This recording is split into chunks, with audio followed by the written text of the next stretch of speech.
Thank you so much for joining the Wild and Precious Life series. We are thrilled to be here tonight to give you some great poetry. Our first reader of the evening is Shareen K. Murayama. And if you've been to the Wild and Precious Life, I forgot to say, I don't do traditional intros. I will upload a bio card for every poet. So if you would like to read their professional bios, please check out that card. Also in the chat, there are website links so you could read more about each poet. So Shareen, I was really having trouble narrowing down. There was an interview that you did. It was actually mini poetry interviews, and there were two that really jumped out at me. And I think, I get to make the rules. So I think I'm just going to read them both because I was really struggling at which one to pick. So you were asked, how do you know when a poem is finished? And this is what you said. I don't know if a poem is ever finished because when I step back and squint a little, looking at a poem's form, its bold strokes or highest point of contrast, sometimes even years after it's been published, I tell myself to keep walking backwards, preferably out the back door, and maybe no one will remember I wrote this one. In fact, now I'm wondering if I'm rewriting the same poem, obviously using different words or scenarios, to replay, rewrite, finish, new, or arrive at a different landing in order to express what I feel compelled to share. Mechanically, I also feel like the poems need to be read out loud, claiming space, or not, as needed. Every turn or color or metaphor should be intentional or intentionally whimsical or exemplify some type of economy, or not. And then the second thing that I wanted to share, you were asked, what do you feel poetry can accomplish that other forms can't? And again, I enjoyed what you had to say.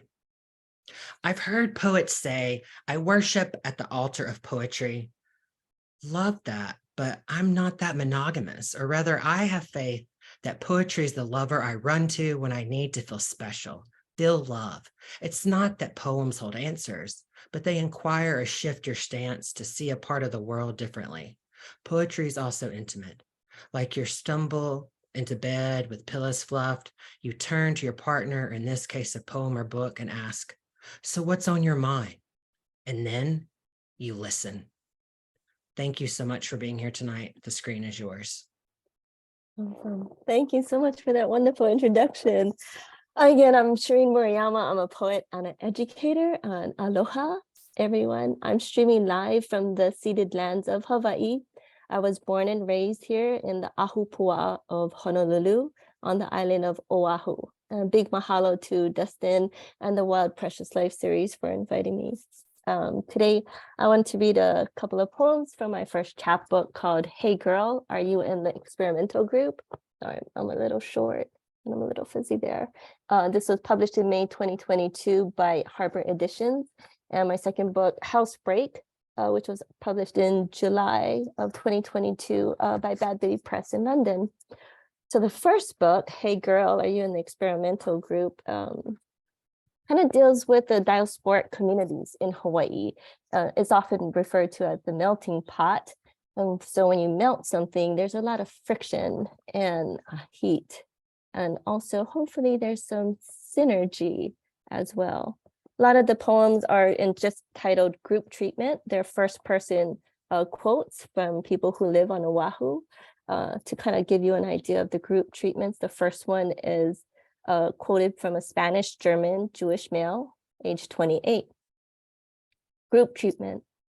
If you're not Asian, especially if you're not born here, there's a sense of, well, let's see you prove yourself if we decide to give you a chance kind of feeling you're up against. And that's, of course, the diasporic communities here. You have to ask yourself, where do I belong, right? What am I assimilating to? I also think about well, where do we learn these rules? They're unstated and in color interference.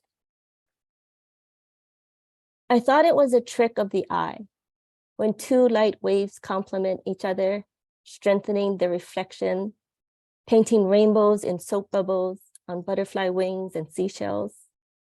At the beach, a girl told her friend, she's not just Asian, she's white. That's why you like her.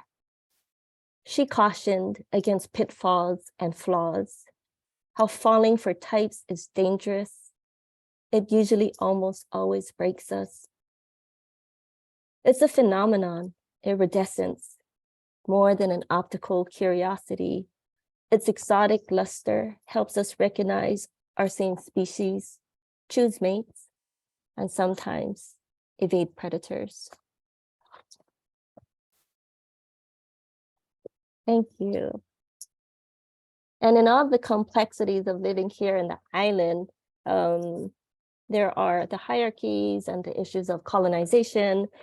There's still something that should really unify us, right? Like as a human race, right?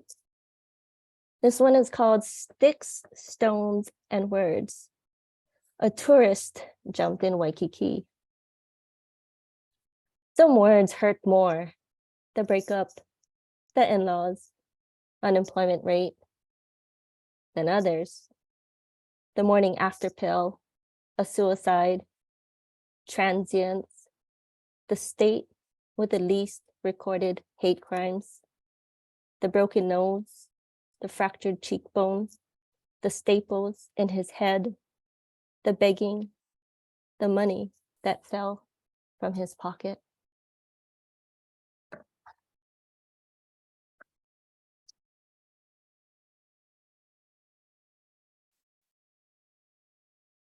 And how do we self-identify here growing up with all these communities? I mean, which values do we decide to hold on to? This from a quote, female, age 23, Japanese, Hawaiian, Chinese.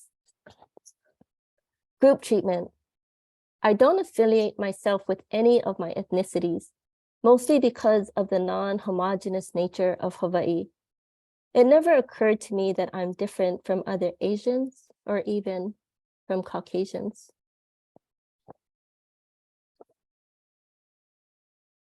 And even cross-ethnically, cross-culturally, cross-socioeconomically, all of these groups, and there's even more that divides us, that breaks us down these boundaries as far as inclusion versus exclusion. And when you think about it, like this girl that's in this experimental group, I mean, what is the measuring stick that defines us as being good, right? As being like a winner, you made it. I'm going to read the eponymous poem, Hey Girl, Are You in the Experimental Group? It must be fulfilling knowing whom to love. That one's calling in life is to guard and growl. John Wayne had a dog named Dog, a clever thing, able to translate dog, meaning attack, from dog, meaning get your ass over here, I'm leaving. What does it mean to name that which obeys their loved ones? They seduced a dog with food, washed the streets of Moscow off its fur. They praised and encouraged her off to college, be a mother, and have a career. I like to imagine they patted her head for good luck, scratched behind her ear, which she had learned to lean into. I like to imagine that when Laika had crossed that orbital finish line as the first dog in outer space, she remained ignorant of the words hypothermia, betrayal, dispensable. That the evening lights and the fading metal clicks were neighborhood doors swinging open, and each threshold offered a handful of food, a gentle pat on her head. Good girl. You're such a good dog. Thank you. So that kind of wraps up some of the poems from Hey Girl. Thank you, thank you. And I just have two poems from Housebreak. And so most of the poems from in here are brief poems. So I just wanted to kind of give you that trigger warning. I had unexpectedly lost my partner and became a widow at age 44. And it was a lot to comprehend and understand. And you start questioning, what is my purpose in life? Like what is the end goal? But working through the poems, there is a little hope. So I'm just going to read two from here. The first one is a grief poem. It's called What We Do When We Run Out of Elephants. Today, the volume button on my phone stopped working. No, I should say died. I hate saying died. Your voicemails cradled metallic, my pockets too thin. They say 100 elephants are killed each day, a living room toothless times 100. They say elephants bury their dead. Tympanic shrills and gentle nudging, shaking against what is passing, tentacular. A limbic silence wakes the community, tossing branches and leaves on the not moving. Members of the herd will stay with the body for days before moving on. I hate when people say, moving on. Today, the volume button on my phone died. And what will we do when what powers us stops moving? A gentle nudge, shaking against what's already moved on. Thank you.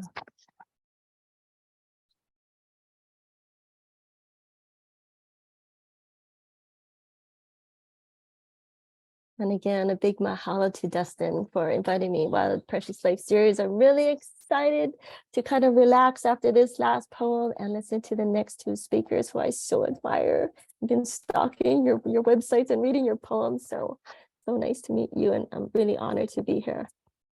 This last poem is called Exoskeleton. So for anyone out there, if you're kind of in the dark, I guess just know that we see you, to hold on. That change does come. It does come. Exoskeleton. Terms of endearment still fit me, no matter how relationship worn. Size 4, size fire horse, Orion's belt, cinched part-time alarmist and cynical, the old me and the new me with each growth spiraled, treed a new ring on my finger. I've heeded to calls both baritone and alto as either percolates me equatorial. It's not that I mind reusing words.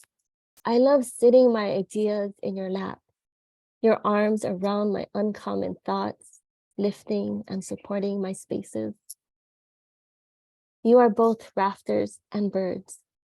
I gaze at your towering western, how you bookend the spaces of my living, all my conundrums.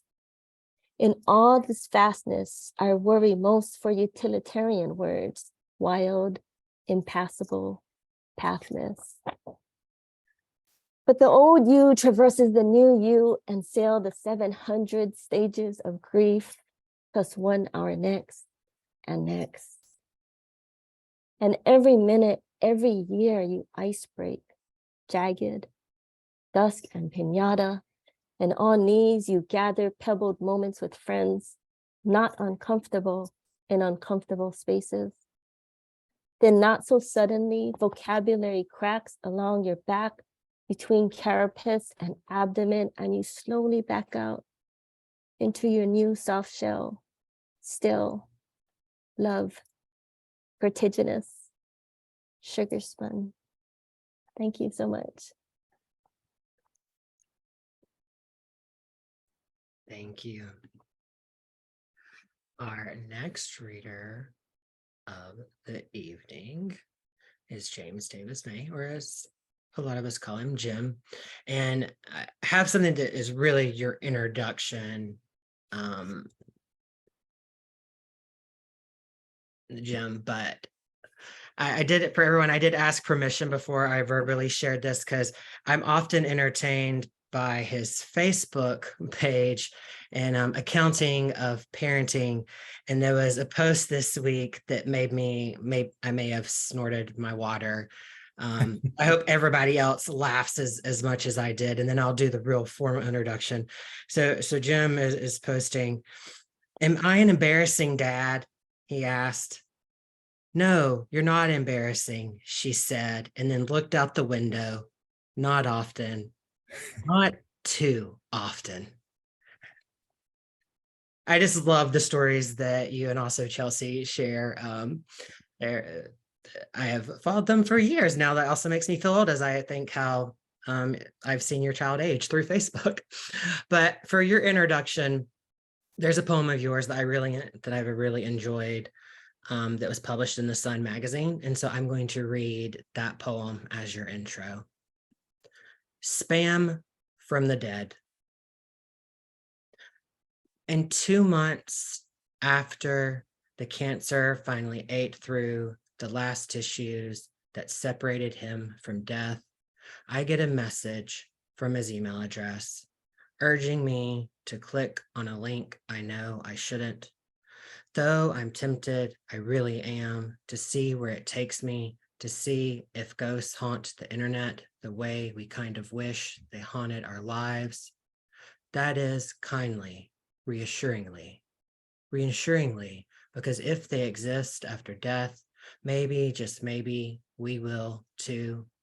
But I know better and don't click on anything. After I delete it, though, I search for and read the last real message he sent. Dear Jim, I'm back home now. Thank you for letting me visit. Please tell everyone else I was glad to meet them, and let me know if I can do anything in the future. Thank you for being here tonight. The screen is yours. Thank you, Dustin. Thank you so much for organizing this. I know how hard putting together a reading series is, and I really appreciate it, and so great to read with Shareen and Patricia. So I'm going to read, I have a book launch at my university. I teach at Mercer University in Macon, and I've been watching very closely, not that they really pay attention to what I do, but I've tried to make sure that none of my students are on tonight. So I'm going to read poems that I could not read on Monday, or at least some poems that I could not read on Monday, in honor of that. And I should say, my book that's out today, and thank you, Dustin, so much for letting me do the launch tonight. It deals with depression, and it can be pretty rough and dark, and I offer that as sort of a sort of content note. But I also want to say too that I tend to joke about almost everything, even the darkest stuff. So I do that not mainly because I get nervous, not because I'm trying to undercut anything. But I'm going to open with a poem called Account. So this is Account. Are you a danger to yourself? My wife asked after I told her I was depressed, that I felt as though my face were melting from my skull, and that I had to hold a huge medicine ball, as close to too heavy to carry as it could be, but that it was getting heavier. And then I recognized the metaphors didn't work, that language couldn't carry this thing any better than I could. Was I a danger to myself? I liked myself less than the dinner I couldn't eat and would throw away. Still, I paused at the question, paused each time I heard it from the few I told, because it made me feel as though I were in a bank with a stranger who could have been my friend, except he kept too close, definitely too close, as I asked the teller for everything in my account. And he gestured with it, and she gestured with her eyes toward the button that trips the silent alarm and calls the police. But I shook my head and said nothing except thank you as she handed me the money.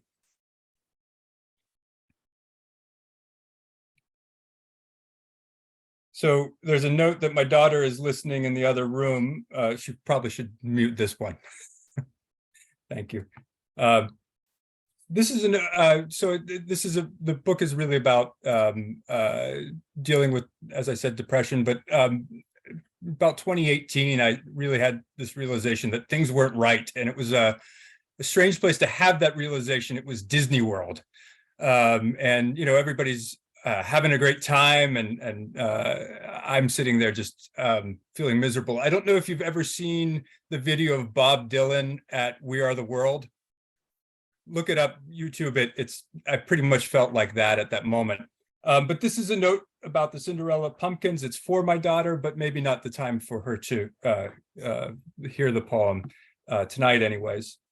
And Cinderella pumpkins, of course, every year in our garden, we grow pumpkins, usually unsuccessfully, but these are the pumpkins that look like the coach in Cinderella. Okay, so a note about the Cinderella pumpkins for my daughter.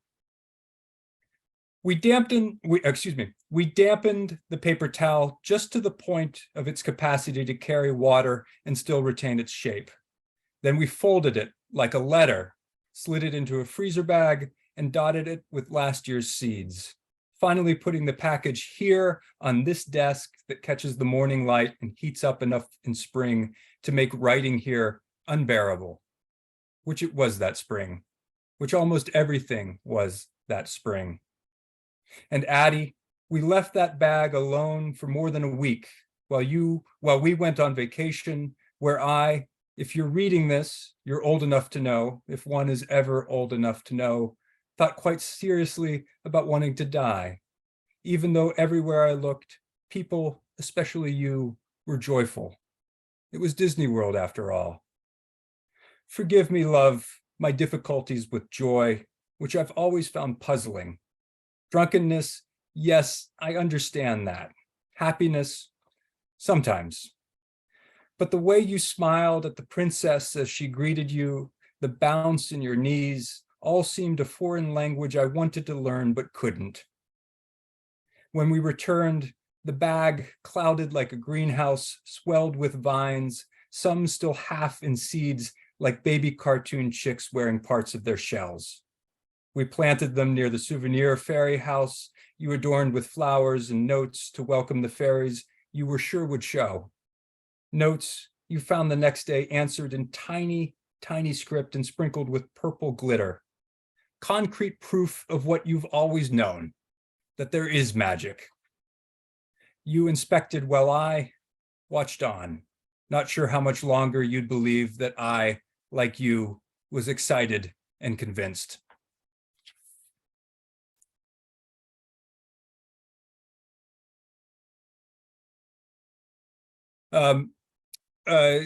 We live in Macon, Georgia now, which is a terrific town.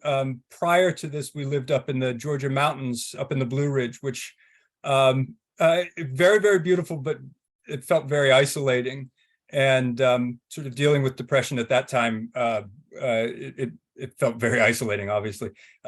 We lived, but as I said, it's very beautiful. We lived about, the National Forest was right up against our yard. And so that was one nice thing, but at the same time, it was also very scary. It's very, very dark up there. And so this is this poem's called A Momentary Stay, after Robert Frost's idea that a poem is a momentary stay against confusion. And Robert Frost really is one of the patron saints of this book. So A Momentary Stay. Outside my window, the sound of some small slaughter. It's night, and the woods, not 15 feet away, belong to those killers with the keenest eyes. The coyote we never see, though we find their hairy scat. The foxes I have seen playing like dogs, and the owls that pounce as quietly and suddenly as a stroke. It could be any one of them ripping the scream out of an animal I'm also unsure of. Maybe a raccoon, maybe a possum, maybe the rabbit we love to watch eat the low-hanging blackberries. The scream didn't wake me, though. I was already up worrying about other fears before this specific terror lit the night. So I go downstairs, check on my sleeping daughter, head outside with a flashlight that can only cough a flicker, and what else is there to do? Shout at the darkness that actually seems to listen to my voice and stops what will continue later and elsewhere without me.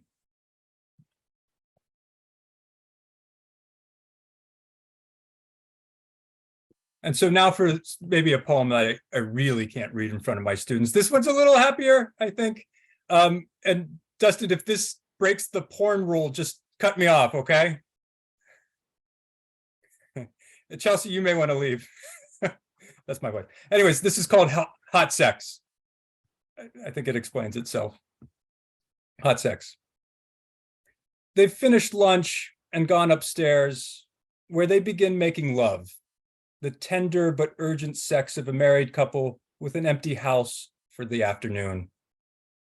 They kiss and he caresses her, but soon she breaks off her soft song of pleasure to say, "That's hot," which he takes as keep going. But really what she means is that it's hot as in burning. And then she asks him, resigned panic in her voice, "Did you slice one of those serranos into the guac?" He did, he tells her, and then he realizes the implications, tripping over his apologies, but she tells him that stopping makes it worse and pulls him closer, so they're joined, and he feels it too, until they move fast enough, it seems, to outrun the pain. And they're laughing between breaths and moans, laughing at the pain they know will be there when they stop. I'm still on, right? Okay, good. Just two more.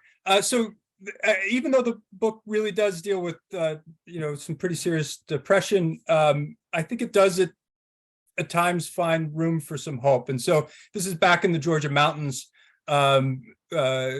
One nice thing about it being so dark up there was no light pollution, so the meteor showers were just amazing. And this is kind of a hopeful poem, I think. And this is on the last night of the summer I wanted to die. I spread the blanket over the driveway that still remembered the afternoon sun and scanned the darkness that the thin light of our small mountain town could not obscure. It would be too easy to say it was the falling stars, too easy to say it was the thrill of seeing some seem to come so close they made me flinch, too easy to say that they brought the realization that I did not want them or anything else to kill me. Though a month earlier, I'd sat through a storm alone, hoping the wind would rip off the roof and take it with me. No, it was what happened after I went back inside and came out again.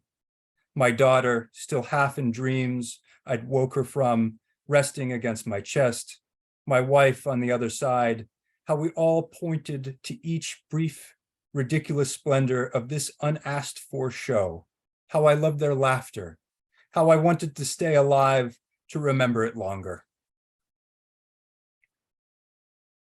And then I realized at the very end of my first book, sort of going out and reading, and then this book coming out, I realized I had never once read the title poem of my first book in a reading, and that just felt like a mistake. And so I'm going to just fix that tonight, Dustin, and I'm going to read the title poem, Unusually Grand Ideas. If you, I hope you haven't, unless you needed them. If you've had antidepressants, you look at the side effects, and some of them sound really horrible, like, dry mouth or, trouble sleeping, things like that. But then I saw unusually grand ideas, and I thought, well, that would be okay right now. That would be great to have some grand ideas. So this is unusually grand ideas. Besides the standard catalog of side effects, weight loss, insomnia, dry mouth, dizziness, the label lists unusually grand ideas, and it isn't long until you have them.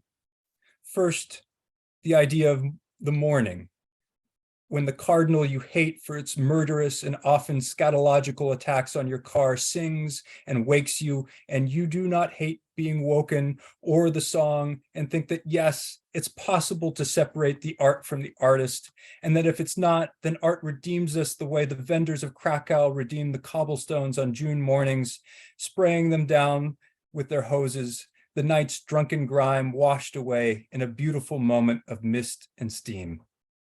Second, the idea of your own body breathing, a good ache in the legs from yesterday's run, the heart you didn't want to pump still pumping to keep the brain you didn't want to think still thinking. How both of them stayed with you like friends you don't deserve, the kind to endure your most acrid insults and coldest silences, but still pick up the phone.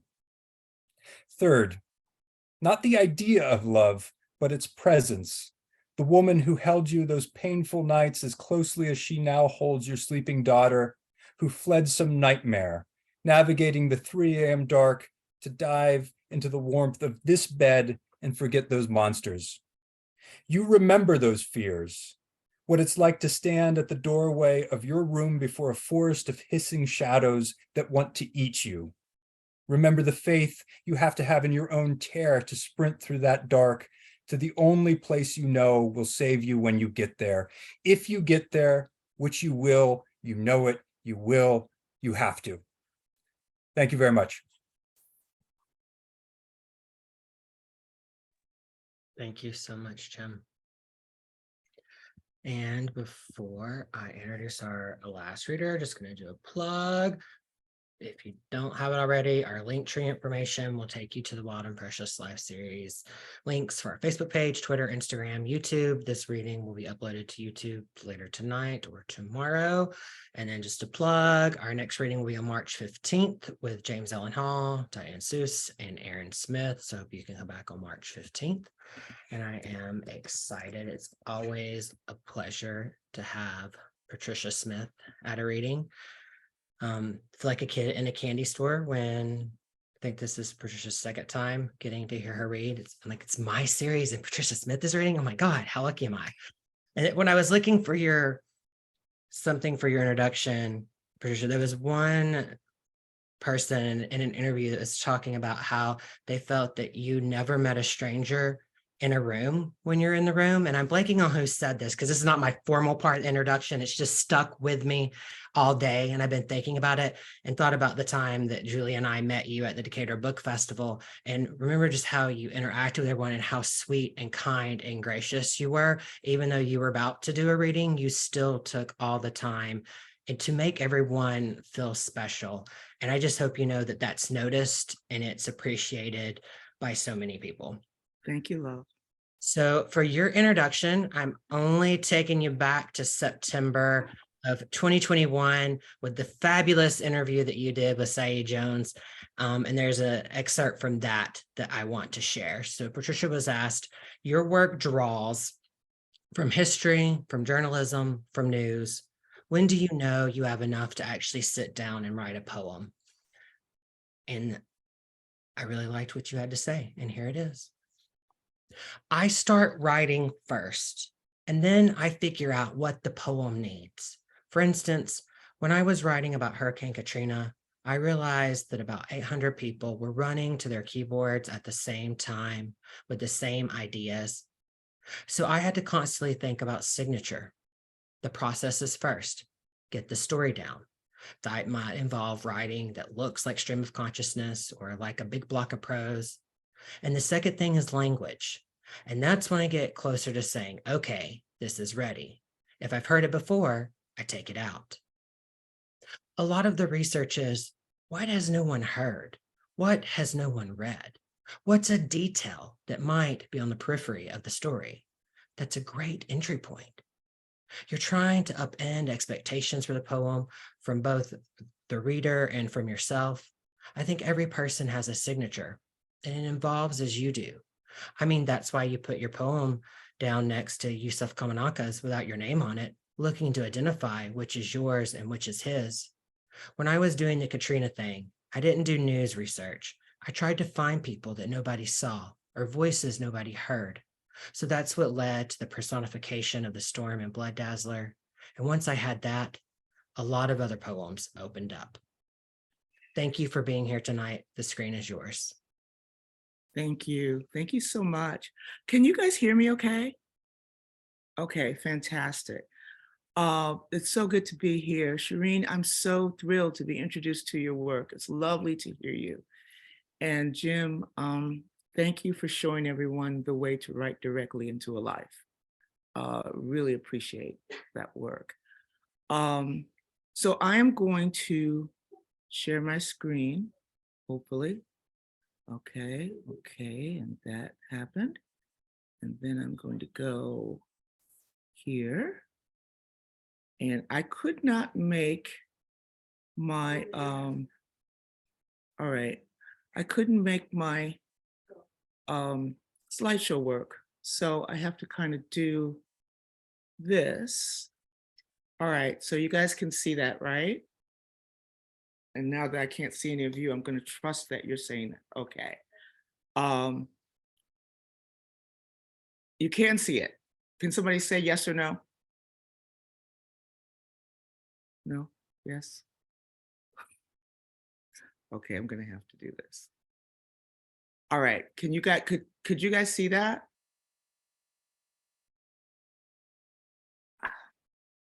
Yes, we can see it. I Thank you. did not get my mute to work.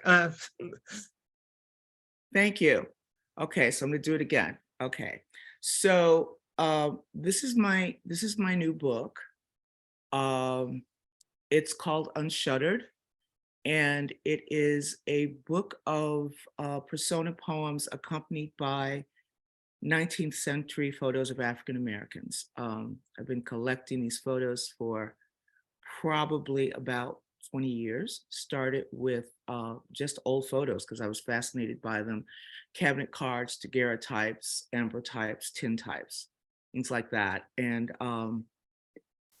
then I realized that I wasn't seeing many photos of African Americans. And so I just decided that I would specialize in that.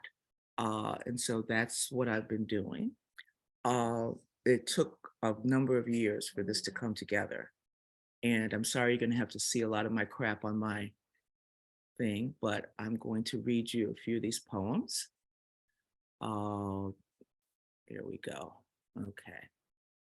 And it's gonna, all right.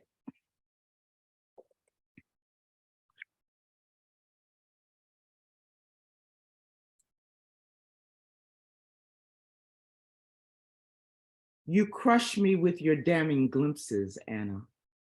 You, so rancorous, so wounding, and so cruelly bred to stain a man with scarring he can't see.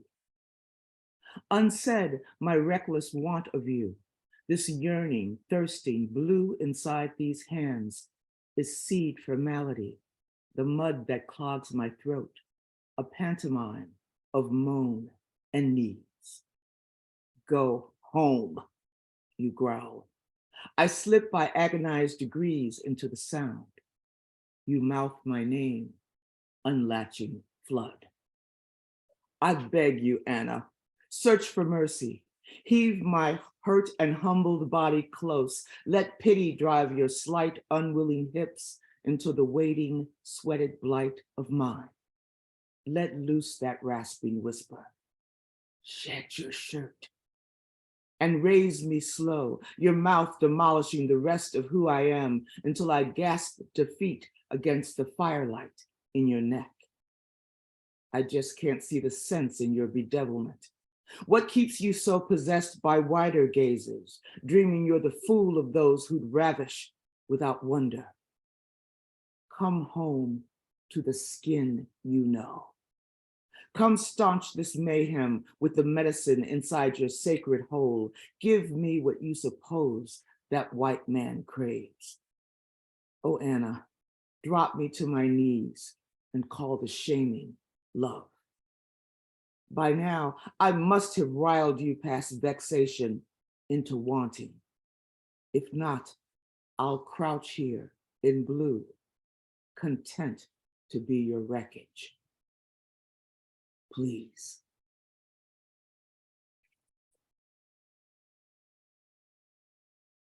I'm gonna have to do this the hard way. I'm sorry, guys. Okay. Yeah, my girls.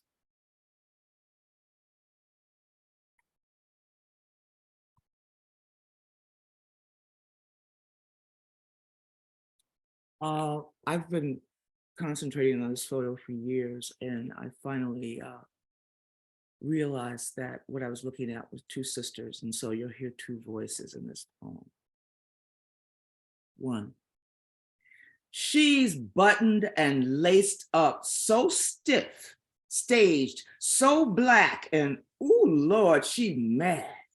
The photographer asked me to sit. Please, ma'am, gleams at my bound chest. And my sister, I swear, she sucks all that mad through her teeth like a sow. Ugly and mad. He stands her over me like a man would stand, pushes her limbs where he wants them, laughs when light won't crawl through her hair. Look at that child, looking just like whosoever her damn black daddy was. I guess it ain't no harm in loving her plain ass anyhow. 2. I always know the very second she decides to believe she can love me. She shutter sighs, and her tight little lips twitch like Mary when she first saw that cross and knew what it meant. Oh, how my sister has sacrificed to weep woe under the millstone of me, poking at my face for a disappeared link to our mother, for any reason at all to declare me mistake instead of sister. She hates knowing that I'm alive because our mother dropped and found what she desired in the dirt when a long ago weather rose up and took hold of her thighs and hands. My sister's white daddy was a thief who ran away with what he left behind. She and I stare at the camera. Every gone father stares back.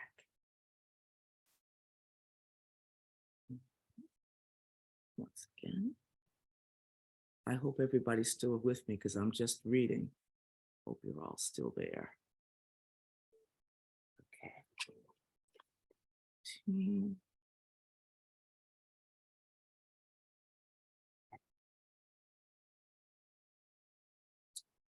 Cane, cravats, and corsets tell and retell the body story.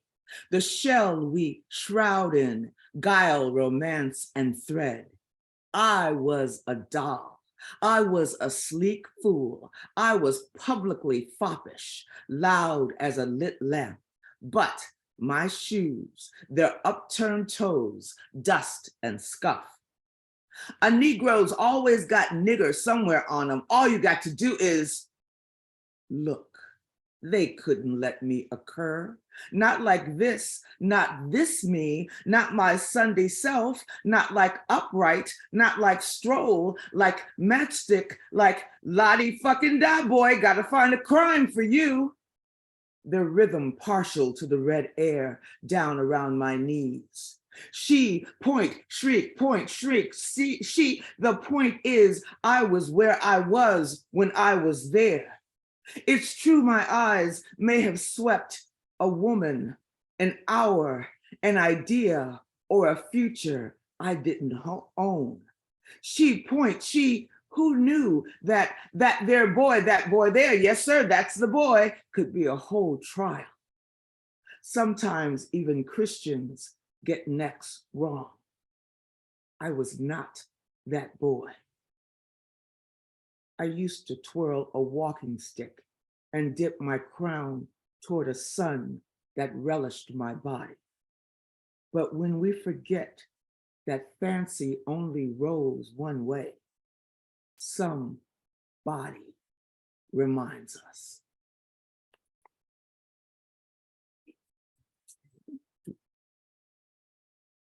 Got a couple more. Oops. This one.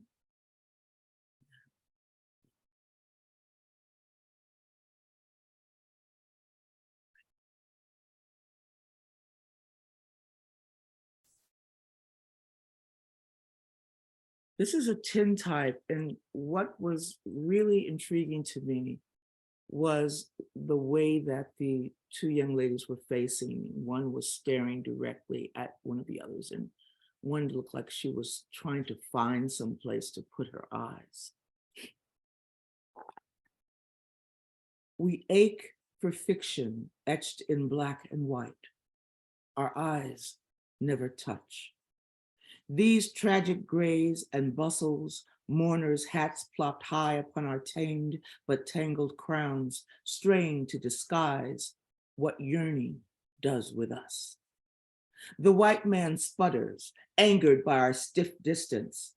Drape your right arm there, across her shoulder. Move in closer. Your cousins, sisters, servants in the same house? Why stand so far apart, like strangers? Here.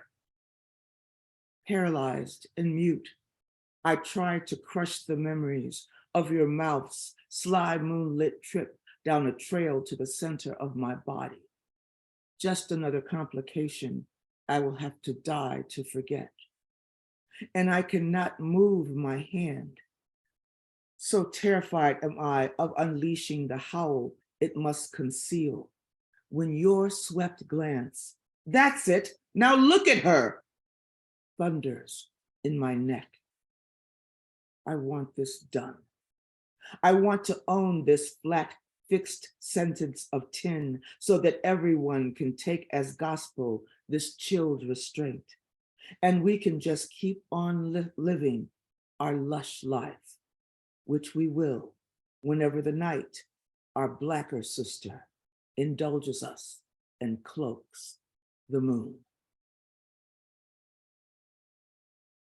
I think I've got 2 more.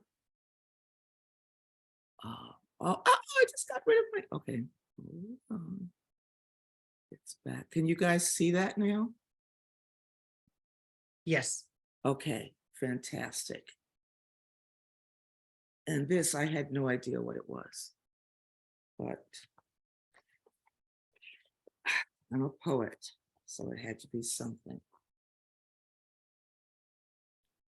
The past has done such awkward work. The rules make food of wounding. In a large bowl, sift together the flour, baking powder, salt, and sugar. Puppeteer, he bangs my head to tilt it. I look like a dog who hears a sound. Make a well in the center and pour in the milk, eggs, and melted butter. This stool staggers. When it collapses, I will flail and nigger beam whole perfect kitchens. Mix until smooth. His fingers minstrel my shoulders. Beneath this frothy skirt, hair needles the gingham. A cock is shamed and sweating. Heat a lightly oiled griddle or frying pan over medium-high heat. A cock is shamed and sweating. Pour or scoop the batter onto the griddle, using it approximately 1/4 cup for each pancake. Anything for guzzle. Anything with an improbable side of swine. Anything at all for the American mouth. Brown on both sides. They argued, was there enough Neil in my face? And serve hot. He smacks me again, adjust the volume on my shit-eating grin. His hands begin to mean that he is hungry. You can move, he says, when the box of us is perfect.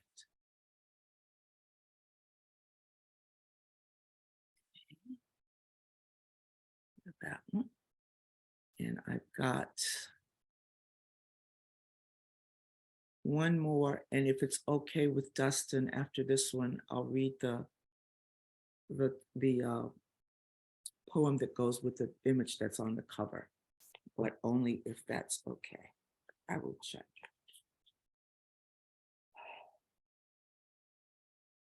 Conjuring a woman is maddening, such feeble guarantees. I dare first what is needed, the store-bought blouse, its treasured frill and stiff curl of cotton, the bogus bar of gold greening at my throat. I dare sugar in practice poses, while 3 overlooked hairs waggle on my chin and light struggles through the flawed hillsides of hair oiled heavy and padded toward a quite uncertain she. What a weak and reckless way to step forward, sitting on my hands to quiet their roped veins and ungirled work. Hiding blunt mannish nails, bitten just this morning to a troubled blood. I hiss suck every air while the button on my skirt strains and my thick toes, accustomed to feel, spread slow purple and ball in these beautiful borrowed shoes. I sit taller, name myself crepe myrtle, camellia, burst of all hue. Tell me that I have earned at least this much woman. Tell me that this day is worth all the nights I wished the muscle of myself away. It will take my mother less than a second to know her only child, her boisterous boy, steady pounding at his shadow to make it new. Here I am, mama, vexing your savior, barely alive beneath face powder and wild prayer. Here I am, both your daughter and your son, stinking of violet water. Okay, Dustin, can you tell me if I have time for one more? Oh, it's a hell yes on One Read It more. Now. Okay, this is the image. Thank you so much, everyone. And it's hard to read without being able to see you. But I'm gonna go back to the image that's on the front of the book.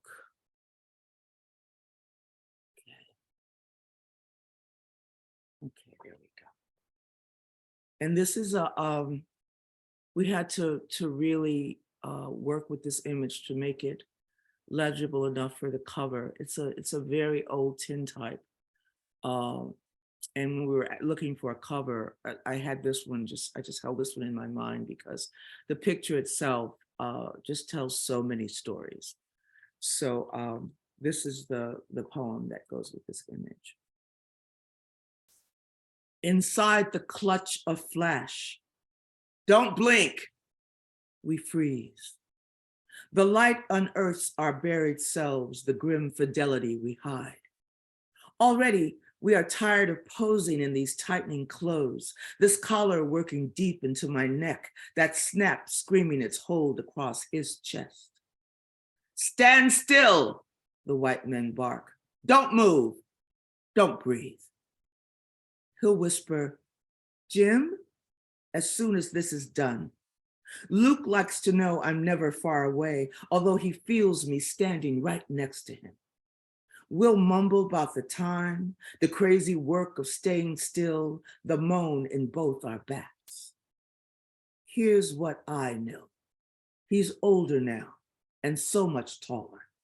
He'll be growl and grimace soon, just like his pa. We'll leave this place and walk straight into what the summer does.